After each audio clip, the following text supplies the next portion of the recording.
Hello everyone, welcome to career guide life. তোমরা জানো তোমাদের জিএনএম এএনএম এর জিকে সিরিজ চলছে, সেই সিরিজেরই একটি নতুন ক্লাস নিয়ে চলে এসেছি। আশা করি তোমাদের ক্লাসটি ইউজফুল হবে। চলো দেখি ফার্স্ট কোশ্চেন কি আছে। বলেছে বদ্বীপ ছাড়া ভারতের দীর্ঘতম নদী কোনটি? অপশন এ তে রয়েছে গঙ্গা, অপশন বি তে রয়েছে যমুনা, অপশন সি তে রয়েছে নর্মদা আর অপশন ডি তে রয়েছে মহানদী। আচ্ছা, অপশন এ তে যে রয়েছে গঙ্গা, সেটি হলো ভারতের দীর্ঘতম নদী। ভারতের দীর্ঘতম নদী যদি বলা হয় সেক্ষেত্রে কিন্তু আমাদের হবে গঙ্গা। এটা দৈর্ঘ্যটা কত? 25 25 এইভাবে মনে রাখবে, ঠিক আছে, কিলোমিটার। আচ্ছা, নেক্সট কোশ্চেন যে রয়েছে যমুনা, যদি বলা হয় ভারতের দীর্ঘতম আহ, উপনদী, সেক্ষেত্রে কিন্তু হবে আমাদের যমুনা, এটা গঙ্গারই উপনদী। ঠিক আছে, অপশন সি তে রয়েছে নর্মদা, এটি হবে আমাদের রাইট অ্যান্সার। নর্মদা নদী হলো ভারতের দীর্ঘতম বদ্বীপবিহীন নদী। ঠিক আছে, চলো নেক্সট কোশ্চেন দেখি। নেক্সট কোশ্চেন বলেছে ভারতের শহরের জনসংখ্যা সবচেয়ে বেশি নিম্নের কোন শহরে? মানে শহরের জনসংখ্যার দিক থেকে নিম্নের কোন শহরে জনসংখ্যা সবচেয়ে বেশি?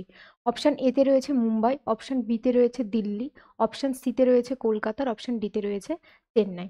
তো এক্ষেত্রে আমাদের রাইট অ্যান্সার হবে মুম্বাই।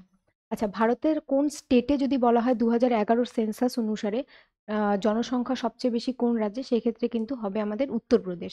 ঠিক আছে, আর সর্বনিম্ন জনসংখ্যা যদি বলা হয় সেক্ষেত্রে কিন্তু আমাদের হবে সিকিম।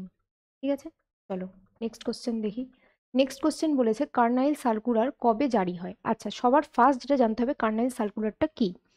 তো তোমরা সবাই জানো যে 1905 বঙ্গভঙ্গ কার্যকারী হয় 1905-এ। ঠিক আছে, এই টাইমে বঙ্গভঙ্গ কার্যকারী হওয়ার পরে কিন্তু প্রচুর পরিমাণে স্বদেশী মুভমেন্ট স্টার্ট হয়ে যায়। তো সেক্ষেত্রে তখন ব্রিটিশ গভর্নমেন্ট জারি করেছিল যে স্কুলে বা ইউনিভার্সিটি বা কলেজের স্টুডেন্ট, ঠিক আছে, যারা এই বিভিন্ন সভা সমিতিতে যোগদান করবে বা বন্দে মাতরম স্লোগান দেবে, তাদেরকে আহ, আটক করা হবে, তাদের স্কলারশিপ নিয়ে নেওয়া হবে, এই সব জারি করা হয়। সেই জারি করা হয় সেটার নাম হলো কার্নাইল সার্কুলার। সেটা কবে জারি করা হয়েছিল? 1905, অপশন এ। ঠিক আছে, 1906-এ কিন্তু স্বদেশী মুভমেন্ট হয়। চলো 1920টাও ইম্পর্টেন্ট, এখানে নন কোঅপারেশন মুভমেন্ট হয়েছিল। ঠিক আছে, আর 1940-এ হয়েছিল ভারত ছাড়ো আন্দোলন। ঠিক আছে, চলো নেক্সট কোশ্চেন দেখি। নেক্সট কোশ্চেন বলেছে উত্তর পূর্ব ভারতের বৃহত্তম স্বাদু জলের হ্রদ কোনটি? ঠিক আছে, অপশন তে রয়েছে চিল্কা, অপশন বিতে রয়েছে লোকটাক, অপশন সিতে রয়েছে কোলেরু আর অপশন ডিতে রয়েছে পুলিগড়। আচ্ছা, এখানে বলে দিয়েছে উত্তর পূর্ব ভারতের, যদি বলা হয় ভারতের বৃহত্তম সাধু জলের হ্রদ, সেক্ষেত্রে কিন্তু হবে আমাদের উলার। ঠিক আছে, যেটা জম্মু কাশ্মীরে রয়েছে। আচ্ছা, এক্ষেত্রে যেহেতু বলে দিয়েছে উত্তর পূর্ব ভারতের, সেক্ষেত্রে আমাদের হবে অপশন বি, লোকটাক। লোকটাক হ্রদ কোথায় রয়েছে? লোকটাক হ্রদ রয়েছে আমাদের মণিপুরে। এখানে এটা কেন ইম্পর্টেন্ট, শুধু যে উত্তর পূর্ব ভারতের বৃহত্তম সাধু জলের হ্রদ তাই জন্য যে ইম্পর্টেন্ট শুধু সেটা নয়। কি জন্য ইম্পর্টেন্ট? এখানে রয়েছে একমাত্র ভারতের একমাত্র ভাসমান ন্যাশনাল পার্ক, কেইবুল লামঝাও। ঠিক আছে, কেইবুল লামঝাও যে ন্যাশনাল ভাসমান ন্যাশনাল পার্ক, সেটা কিন্তু এই লোকটাক হ্রদের উপরই অবস্থিত। আচ্ছা, চিল্কা হ্রদটা কেন ইম্পর্টেন্ট? এটা হচ্ছে ভারতের largest brackish water lake, brackish water lake বা লেগুন বলা হয়, সেটা হচ্ছে চিল্কা। আচ্ছা, কোলেরু হ্রদটা কোথায় রয়েছে? কোলেরু হ্রদ কিন্তু রয়েছে অন্ধ্রপ্রদেশে। ঠিক আছে, পুলিকট হ্রদটাও রয়েছে অন্ধ্রপ্রদেশে। ঠিক আছে, চলো নেক্সট কোশ্চেন দেখি। আচ্ছা, নেক্সট কোশ্চেন বলেছে বায়ুমণ্ডলের কোন স্তরের ওপর এক্সোস্ফিয়ার অবস্থিত? অপশন এ তে রয়েছে ট্রপোস্ফিয়ার, অপশন বি তে রয়েছে স্ট্র্যাটোস্ফিয়ার, অপশন সি তে রয়েছে থার্মোস্ফিয়ার, অপশন ডি তে রয়েছে ওজোনোস্ফিয়ার। আচ্ছা, ট্রপোস্ফিয়ার যে ফার্স্ট অপশনে রয়েছে সেটা হচ্ছে বায়ুমণ্ডলের সর্বপ্রথম স্তর বা সর্বনিম্ন স্তর। ঠিক আছে, এই ট্রপোস্ফিয়ারকে কিন্তু আমরা ক্ষুব্ধ মণ্ডলও বলে থাকি। কেন ক্ষুব্ধ বা রাগী মণ্ডল বলি? এখানে ঝড় বৃষ্টি বজ্রপাত সব কিন্তু আমাদের এই ট্রপোস্ফিয়ারে লক্ষ্য করা যায়। আচ্ছা, অপশন বিতে যে রয়েছে স্ট্র্যাটোস্ফিয়ার, ট্রপোস্ফিয়ারের ঠিক যে ওপরের স্তর, সেকেন্ড যে স্তর আমাদের, সেই স্তরটার নাম হলো স্ট্র্যাটোস্ফিয়ার। এটাকে আবার শান্তমণ্ডল বলা হয়। কেন শান্তমণ্ডল বলা হয়? এক্ষেত্রে কিন্তু এই স্তরে আমরা বৃষ্টি বজ্রপাত কোনোটাই লক্ষ্য করতে পারবো না। এখানে কিন্তু সেই কারণে জেট প্লেন কিন্তু এই স্ট্র্যাটোস্ফিয়ার স্তরের উপর দিয়ে প্রবাহিত হয়। আচ্ছা, অপশন সিতে যে রয়েছে থার্মোস্ফিয়ার, এটাই কিন্তু হবে আমাদের সঠিক অ্যান্সার। ঠিক আছে, আচ্ছা, অপশন ডিতে যে রয়েছে ওজোনোস্ফিয়ার, এটাও খুব ইম্পর্টেন্ট একটা স্তর। আমাদের কিন্তু স্ট্র্যাটোস্ফিয়ারের ওপরের যে পোর্শনটা, মানে এটা যদি আমাদের বায়ুমণ্ডল হয়, সরি ভূপৃষ্ঠ হয়, এই স্তরটা আমাদের কিন্তু ট্রপোস্ফিয়ার। ঠিক আছে, টি লিখে দিই। তারপরের স্তরটা কিন্তু আমাদের স্ট্র্যাটোস্ফিয়ার, এস লিখে দিই। তার স্ট্র্যাটোস্ফিয়ারের ওপরের যে পোর্শনটুকুটা, এটাকে কিন্তু আমাদের বলা হয় ওজোনোস্ফিয়ার। ঠিক আছে, তো এই ওজোনোস্ফিয়ার কি করে, এই ওজোনোস্ফিয়ারে যে ওজোন গ্যাস থাকে বা ওজোনের যে লেয়ার থাকে সেটা আমাদের অতি বেগুনি রশ্মি পৃথিবীতে আসতে বাধা দেয়। ঠিক আছে। এখন বর্তমানে বিভিন্ন যানবাহন বা অনেক ইলেকট্রনিক্স জিনিস ব্যবহার করার ফলে কিন্তু আমাদের এই ওজোন লেয়ারটা ধীরে ধীরে ক্ষয়প্রাপ্ত হচ্ছে। কার্বন ডাইঅক্সাইড, কার্বন মনোক্সাইড, তারপরে সিএফসি, তারপরে হলো আরো বিভিন্ন ধরনের ধূলিকণা, তারপরে এগুলোর কারণে কিন্তু আমাদের এই ওজোন স্তরটা ধীরে ধীরে ক্ষয়প্রাপ্ত হচ্ছে। চলো নেক্সট কোশ্চেন দেখি।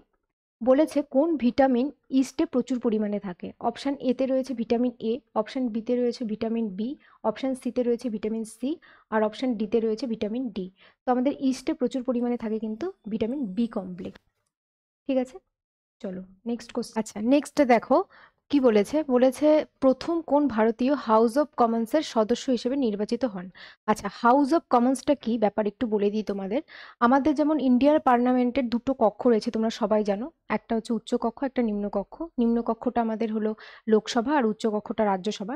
ঠিক তেমন ভাবে কিন্তু ইংল্যান্ডেও দুটো কক্ষ রয়েছে, উচ্চ কক্ষ আর নিম্ন কক্ষ।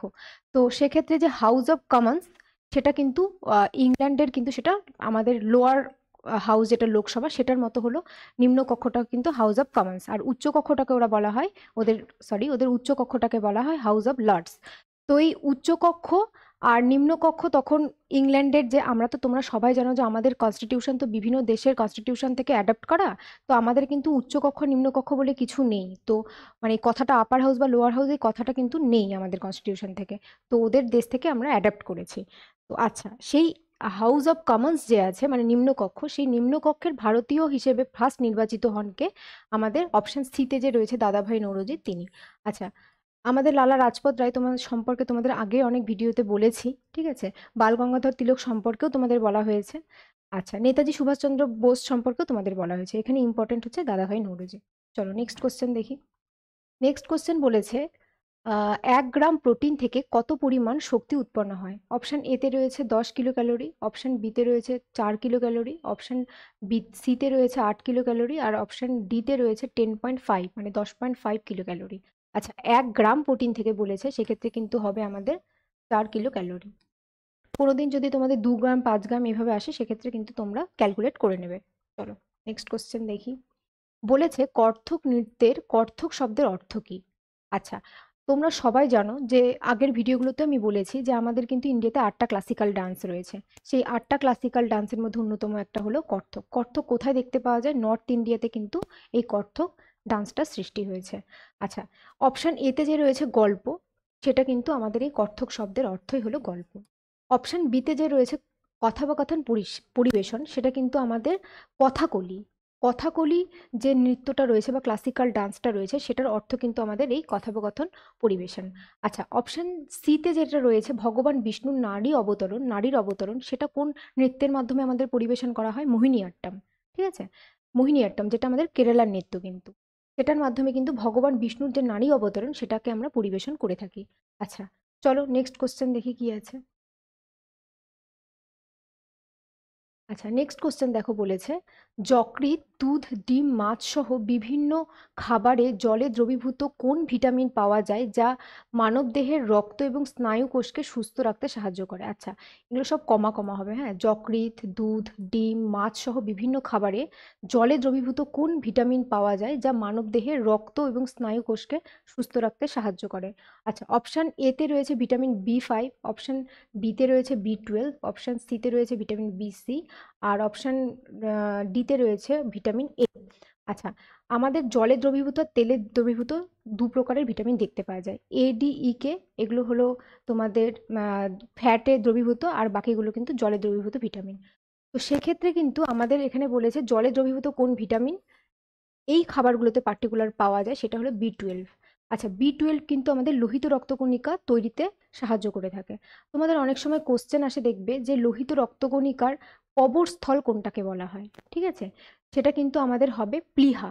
এবার প্লীহা যদি অপশানে না দিয়ে যকৃৎ দেয় সেক্ষেত্রে কিন্তু যকৃৎ হবে অ্যান্সার। আচ্ছা এই 10টা কোশ্চেনই তোমাদের আজ আলোচনা করার ছিল। তোমরা ভিডিওগুলো ভালো করে দেখো, ভালো করে পড়াশোনা করো। সেগুলো যদি কোথাও কোনো প্রবলেম হয় কমেন্ট সেকশনে অবশ্যই জানাবে, আমরা প্রত্যেকের কমেন্টের উত্তর দেওয়ার চেষ্টা করব। ভালো থেকো, সুস্থ থেকো, দেখতে থেকো career guide life. Thank you for watching.